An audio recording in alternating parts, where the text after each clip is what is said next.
So before we talk about red flags, we got to first talk about how do we get there? How do we get to the place where we ignore the red flags? Because it's important before we talk about, oh, you ignore the red flags and these red flags were there. You got to understand first what led to you ignoring the red flags.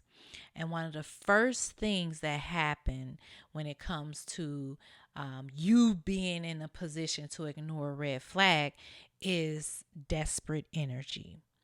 If you're in a place of desperation, and there are a lot of people, and I'll give some examples of some of my clients who were in certain toxic relationships, and they said they ignored the red flags. They noticed certain things, but they didn't think it was completely true, so they ignored it. A lot of these clients start off with desperate energy, whether they're desperate to be in a relationship, they have been out of a relationship in years. They haven't had a relationship in years. They really want love. They're just desperate to be with someone and just to have someone value and nurture them. Or they're desperate to make a life change. Maybe they really, really, really want to have a baby, or they really, really, really want to get married. And they're so desperate that they're willing to ignore some of the red flags. And a lot of the red flags, they're real subtle. They're not as extreme, but they're there. And these clients choose to ignore it.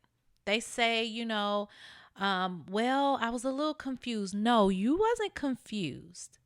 You just ignored the small voice that was telling you this isn't right. You ignored that quiet intuition that showed you that person was not right for you. And you chose to ignore it because you wanted it to work. Let's just be honest. You really wanted it to work. And you wanting it to work, you were willing to do whatever it took.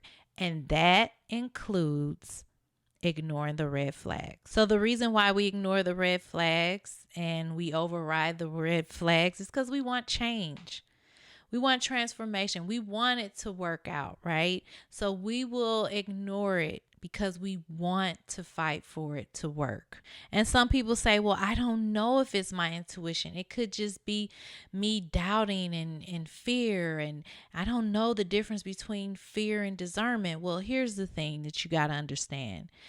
Whenever it's fear, you are dealing with some type of insecurity. Maybe you're dealing with abandonment issues and you just don't want that person to leave, or rejection. This is why it's important to heal your own emotional pain, your own emotional wounds, your childhood trauma. This is why it's important to do the work, to know yourself, to really spend time doing the work of healing and understanding what is holding you back from thriving the way you really desire in your life.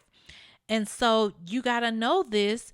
And the way that you know this is by knowing the difference between listening to your intuition and knowing this is discernment, this is wisdom versus this is fear. And so when it's wisdom, a lot of times when wisdom comes, wisdom is not going to baby you. Wisdom is not thinking about your abandonment issues. Wisdom will say leave. But your abandonment issues may say, no, but I'm hurt. I want the love. I don't want to be rejected. I don't want to lose this. But wisdom would say, walk away from this. Wisdom may not always feel good, but it comes from the power and the strength of God. And so when you tap into knowing that you don't have to settle in your life, you don't have to just take whatever is offered and just deal with the, toxic relationship and suffer through it. Wisdom would say, go and heal. Go and take care of yourself. And it may not feel good. It may be hard to do. You may feel lonely, but that path of you going down that lonely road is taking you to your purpose. It's taking you to a place of thriving. It's taking you to a place of love and learning how to discover who you are on the inside and not seeking the validation of another person or another relationship or another situation, and not putting yourself in a position where you have to be desperate, or you just so desperate and so empty where you're willing to settle and ignore the red flags in a relationship. So you got to understand how to spot manipulation. You got to understand how to spot emotional deception and all of those things. And you do that by being observant. You know, a lot of times we ignore the signs because we're distracted. You're distracted with other things. You're not paying attention to your relationship. I coached a client. She was in a marriage and she had no idea her husband was living a double life. And she was just going throughout life, you know, working, doing her job, coming home every day, you know, thought everything was great. She was shocked to find out that he had a whole different separate life outside of her. And really the reason why is because she wasn't really observant in her relationship. She really wasn't present and aware. She was so distracted by everything else, by life, by work, by jobs, social media, people, situations, where you can begin to not even see the situation you're in because you're so distracted. So you got to begin to be present, to be aware, to have conversations, to connect, and to just take your time. And not to say it's no one's fault when another person is manipulative or they cheat or they lie. It's not your fault that that person did that. It's never your fault. But you have to learn from the situation. See, this is the thing. You don't want to stick into the blame game and blame yourself and feel bad, but you do want to grow. You want to learn the lesson. You want to be aware. You want to know, what could I have done differently? How could I have known about this sooner? What are the things that I could do moving forward so that you don't repeat the same thing in another relationship? So as you begin to be more observant, you're listening, you're following wisdom, you're just not just rushing through life or rushing through situations or not being present or not being aware of what's going on in your life. That is very important.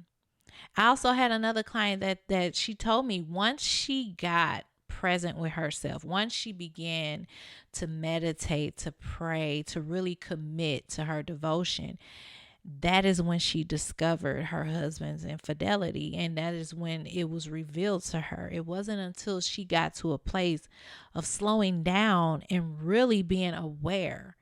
And so it's important that you're not just drifting in life, but that you become very present, that you become very attuned to what is going on in your life and not allow other people to deceive you. Because here's the thing, when you ignore red flags, that leads to soul fatigue. And when I say soul fatigue, it's an inner exhaustion because you've ignored it for so long. It takes a lot of energy to drift and just to know that something isn't right. Know that this relationship, something doesn't feel right. Something is off, but you keep telling yourself, okay, it's fine. I'm going to keep going. Okay, we're good. We're good. And you're like building these walls that is blocking you from seeing the truth. And in order for you to see the truth, you got to break down all of the barrier, everything that you put in front of ignoring the truth. You have to have the courage to break it down and to face it. You got to face it. You got to be willing to see it for what it is and to heal and to know that you are enough and to know that the power of God is within you, that you have the strength, that you can move forward, you can move on, you can rise from this. And you don't have to continue to ignore red flags and live in a place of exhaustion, soul fatigue, or a place of you just being in the unknown. But you can begin to align yourself with discernment and wisdom and the truth. And the truth shall always set you free. So I want to encourage you to walk in wisdom and honor your intuition as if it's the voice of God. Know that God speaks and talks to you through your intuition. So make a practice of getting quiet, being more observant, being more aware. And I want to encourage you, if you're dealing with something right now, you need some guidance, you need some advice. I am giving out relationship advice. Go ahead and go to RainieHoward.com. Send in your questions. I would love to talk to you. I would love to share specific relationship advice with you. Also, if this message has really helped and empowered you, I want to encourage you to share it with someone else, empower someone else. Thanks so much for tuning in, and I look forward to connecting with you in the next episode.